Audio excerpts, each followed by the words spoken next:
guys, welcome to my channel again. Hi, it's so lovely to see you, even though I'm not seeing you.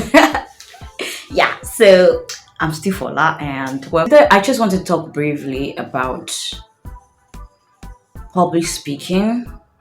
Maybe not necessarily public speaking, but speaking, yeah, and managing stage fright. So oftentimes, recently something happened that made me realize that this is something that I need to talk about. It's part of what this channel is about, and so building confidence there is part of adulthood. These things are not things they teach you in school. I think I didn't learn mine in school. A lot of people, and I think it's to a certain extent it's a skill. I would say that I didn't learn mine. I'm practically just a bit confident to a level when it comes to certain things. Not in all things, because I'm a reserved person as well. But when it comes to duty, when duty warrants that I do something and I have to be assertive, trust me, I'm there. I didn't learn it. I think it was more innate. So there are a lot of speaking because I think I've gotten to a certain stage in my life where I think I can confidently talk about public speaking and teach a few people how to go about this. Because I have been opportune to speak to at least averagely an audience of 400 people. Yes. So, and I know what that is. Funny enough, no matter how smart or how many years you've been a public speaker or you've been speaking in the public and speaking in conferences and all of that, you always face or have to deal with stage fright. It's just one of the things that you have to deal with as a public speaker. And I think that's where the skill comes in, the aspect of skill. But not necessarily skill, because you can work around it depending on your personality and who you are. But one thing I can assure you is that no matter the years of speaking, or the crowd, or the audience that you have spoken to or presented to, you will always deal or have to deal with stage fright. Very recently, which brought me to this aspect, just a month ago, I was to present at a church event. I was at an event in my church. It was a youth program. So I was to present. But last minute, I got really overwhelmed. I think I chickened out. So basically, I chickened out. And the crowd of people I'm supposed to just speak to was basically maybe just about maybe closely 100. Let me say just a roughly 100. An audience of 100 people. It's a church. It's my church. So it's not like it's the headquarters. It's the branch of my church. And it was a youth program. So it was not even everybody that was in church. It was the youth that were majorly in church on that day. And I knew that was what it was going to be. But I was supposed to speak that day. But last minute, I told the coordinator that I couldn't, that I won't be able to. In a way, actually, I would say I am justified. And maybe that was me trying to run away from stage fright. Well, I think I I think I can be justified, but in another way, I shouldn't have. I've spoken to an audience way larger than that, and it's even my area of expertise. I practically really had what I wanted to say up, but because the coordinator demanded that we have to give him a note of what we want to present before we go on there, and I had a lot at work, I had a lot going on at work, and I haven't been able to put my words together, that there was no how I could have done it. But perhaps maybe if I had explained to him and maybe just put in these words, scribble them down in the way that I know best and just give it to him, he would have just looked at it, okay, you do know what you want to talk about. So if you're okay, just go there and talk about it. I still would have done it, but I think the anxiety kind of gripped me so much and I chickened out. And that happens a lot of time. So that is what I'm telling you, that regardless of the number of years that you've been speaking, whether you're newbie in this or not, stage fright is something you have to deal with all the time. You never get used to it. You have to deal with it all the time. So even right now, talking to you right now, I'm a bit anxious and even talking to you about it. That's how it is. But the issue is, do you have fun with it? Well, I'm going to. So I have some practical points that I'm going to give to you on how to manage these things. And when I say practical, I mean practical because when I go on social media or go on YouTube channels, I'm trying to find a solution to something. I really need something that is workable, something that is visible. So it's not, don't just give me theoretical whatever. Give me things and steps on how it has worked for you, that you have seen it work clearly. And so let me know about this. That is also basically, that is the angle I'm going in today. Like I said, regardless of who you are, regardless of the number of years in speaking, regardless of the audience you face and have to deal with stage fright. And sometimes it's not like you do not know what you want to do. Sometimes I think we often get very comfortable with the kind of audience that we used to, which brings me back to maybe why I had to turn down the opportunity to speak in my church this last time. I don't think, aside from when I was younger, when we used to do Children's Day, that all the children would come out in church and memorize or recite Bible verses. Or you're joining your children choir and all of you are coming out to sing, or you're doing choreography. I don't think I've ever had to speak in church before.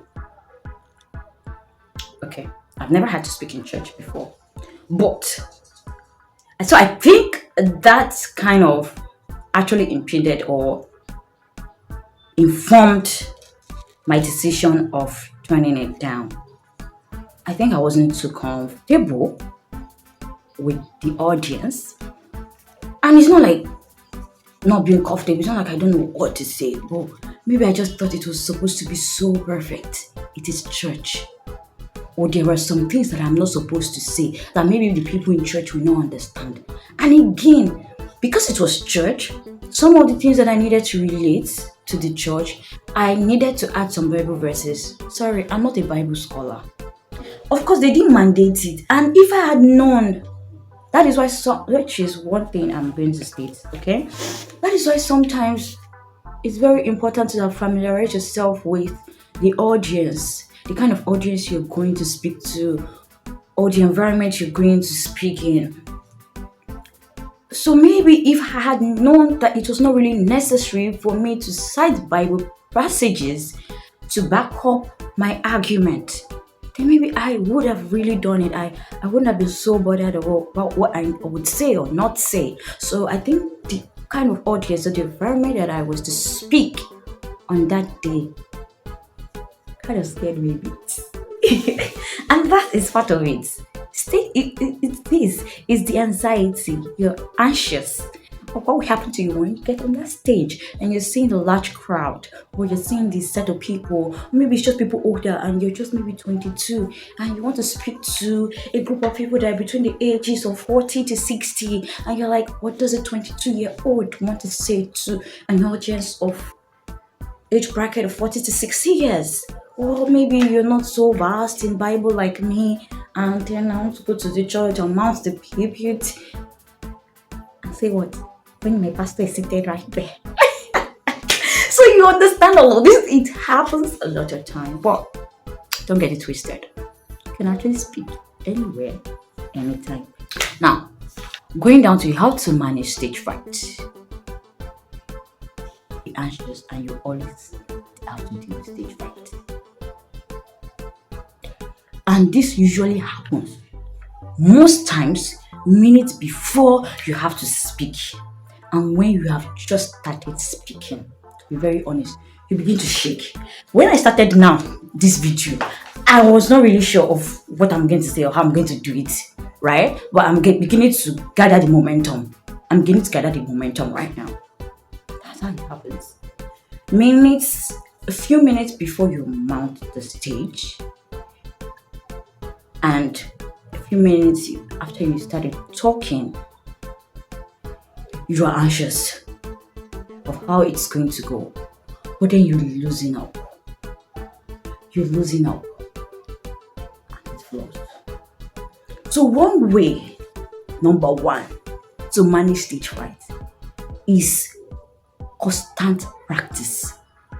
And this is not, when I say constant practice, it's not 20 years, because I've been speaking for 20 years now. I know it. No, that's not what I mean.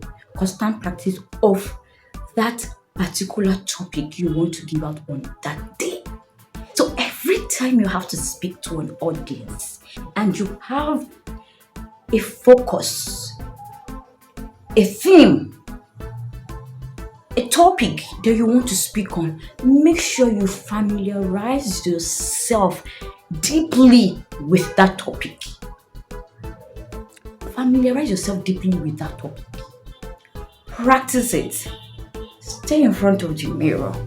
Talk to yourself. I think one of the ways I got good at public speaking is through talking to myself over the years.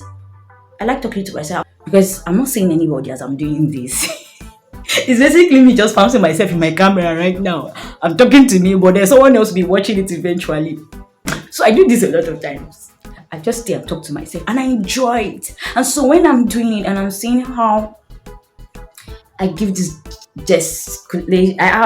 gestures with my body, how I do all of it, how I talk later when I go to listen, I'm like, oh girl, you're doing it.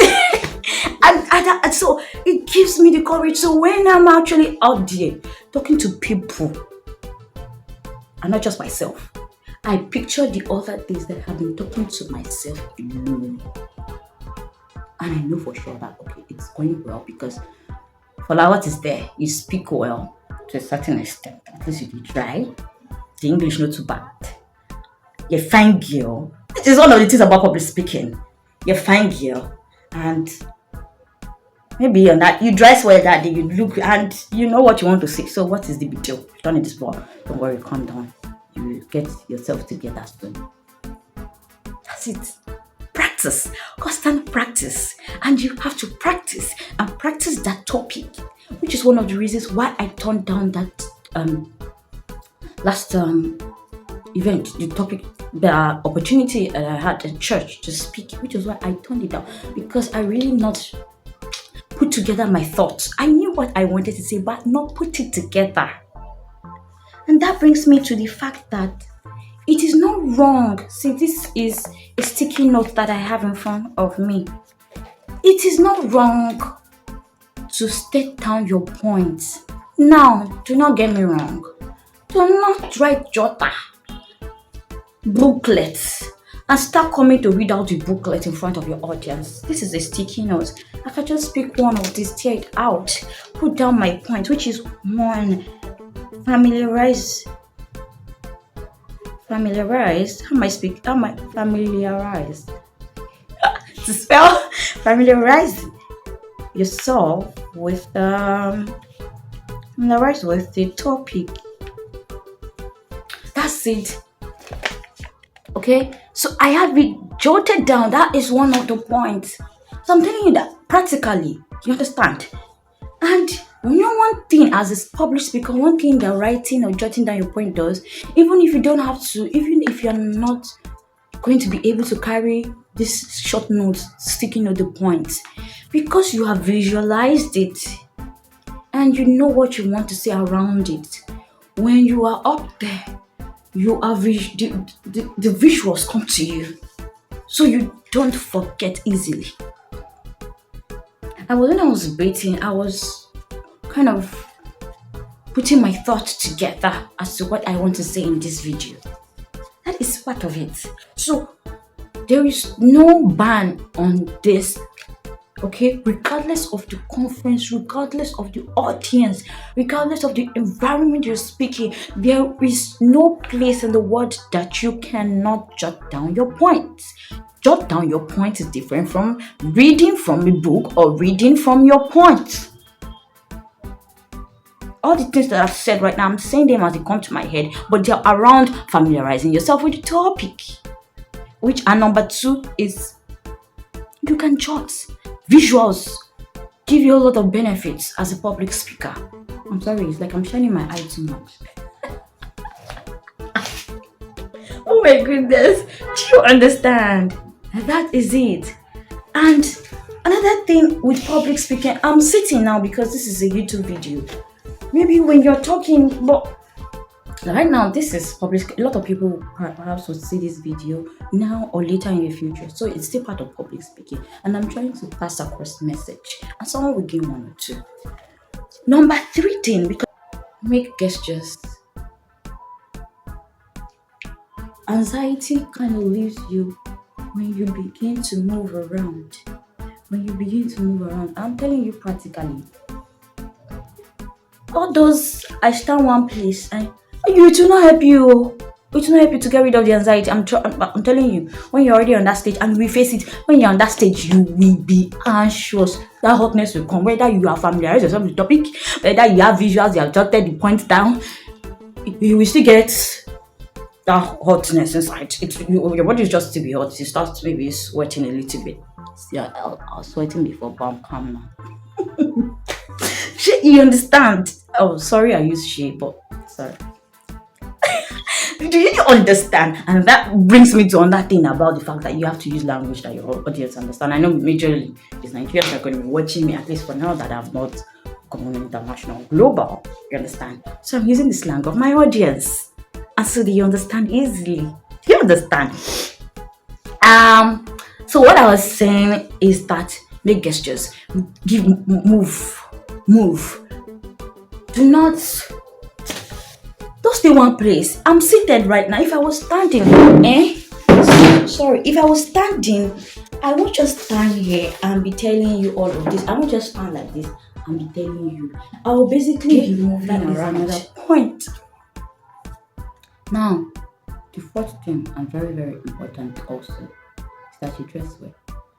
Let me tell you the truth. I'm in my house. I'm in my room. Today like this, I'm not going anywhere. But because I wanted to speak, you see me now that I could easily stand up because to a certain extent, I feel like I'm looking pink, I'm looking fine. Do you know, this is a wig that I have on. I could have done this YouTube video without putting on my wig, and I think I'll still be okay. I've done a couple of videos in the past that it's just my weaving that is on my head and all of that, and it's not. So the issue is, it's not even just the hair alone, but how you're dressed. Are you comfortable in what you're wearing? Are you comfortable in your body at that time? Very, very important though. Very important. You know how naturally, if you're dressing well, you're just proud. You know, the day you dress well, you're just unusually proud. Then when you now pass and they now make comments on the dressing, they scatter the ground. Then your walking steps is just gonna be different. It's not even just dressing well again. You're not dressing, you now you pass 2-3 person. Oh, you're looking good. I like your dress. You know, that gonna give you some sort of confidence.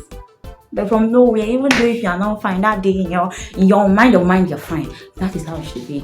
The days you want to speak, the days you have event to talk at, you want to speak, be on your very best attire, dress, depending on what is demanded at the event. Maybe you're putting on native, you're wearing whatever. If there's a dress code, whatever the dress code is, make sure it's something you're comfortable in. Because if you're not comfortable in it, I don't see you getting out of that anxiety. So that's the point for you. What I'm trying to say is, anxiety is there. It will always be there. So as you go on, it wears off. But there are certain things that helps you to wear off easily. And these are very important things as an adult. If you are into public speaking, but maybe not necessarily public speaking, and there is no as an outlet that you won't be faced at some point in your life to stand up and talk. Don't get embarrassed when you're in church on Sunday and your Sunday school teacher asks a question and he points out, nobody wants to answer. Okay, you, this auntie, please help us answer. You're so embarrassed, you're shaking. You might not even know the answer.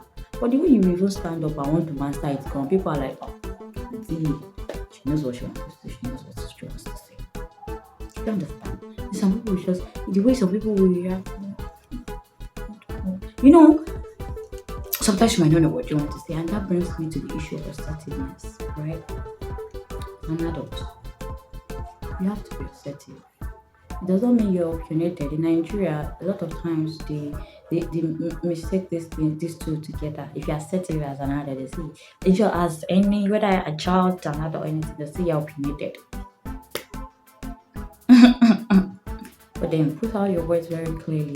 So your Sunday school teacher points at you, and you stand there like, I really don't have an idea around what you just asked, even though you said it, but someone else could help out. And there's a way you say something so confidently that it sounds smart, even though it's in a way on the second thought it's stupid. Like you're in this class and I was talking, you still but at that point it sounds smart. I don't know what to say. I don't know. I don't know what to say. Wow. Don't do that. So guys, I hope you enjoyed this video. I hope you've gained something. The first thing that you must know, which is not the practical point, but the first thing you must know is at every point in time, you will get anxious whenever you're faced with an audience you want to speak. Know this and know peace. Nothing wrong with you. Nothing wrong with your practice. Not at all, at all. Good. Now, how do you now manage this stage fright? Number one, familiarize yourself deeply, connect deeply with the topic that you want to deliver on. Connect deeply with it. Number two, that connecting deeply has to also do with knowing your audience as well. Okay, know the slang you want to use with them, know what they accept, and all of that. You should know, do they want me to talk more, or maybe they want slides. Familiarize yourself with the topic and the audience. Alright, so number two is use visuals. Make sure you jot down your points. Okay, make sure you jot down your points. Familiarize, and there is nothing that says you can't maybe go with a sticky note, short notes like this, or maybe with your phone where you point out. Do not read out to audience. There is no public speaking that wants you. Even seminars, even what they don't call nobody. People don't have their attention span these days is very low. People have a lot that they're thinking. Don't come, and even if you're in a meeting these days, all of us, you know how work is. You're in a meeting. I have KPIs to meet with, and you're keeping in a meeting for 1 hour, 2 hours. There's some topic you're even saying that does not connect with me. I'm already frustrated. I'm not even listening to you again. So just jot down your point. Don't go and read. Don't go and read book to people in one place. Please don't do that.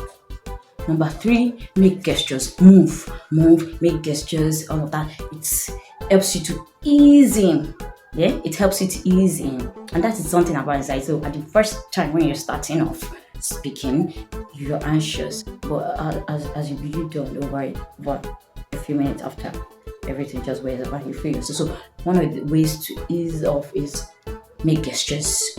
If you're standing, if it has to do with move, even if you're sitting, make gestures. You can move, put in some groove. Alright, and the last but not the least is that make sure you're comfortable in your body. Dress the best on that day. Wear your Christmas clothes. Nobody's going to miss your clothes. Alright guys, if you like this video, please like, share, comment actually. People should be interacting my videos. Tell me the other practical steps that you have used over time to manage stage fright. Thank you very much. Love you guys. Bye.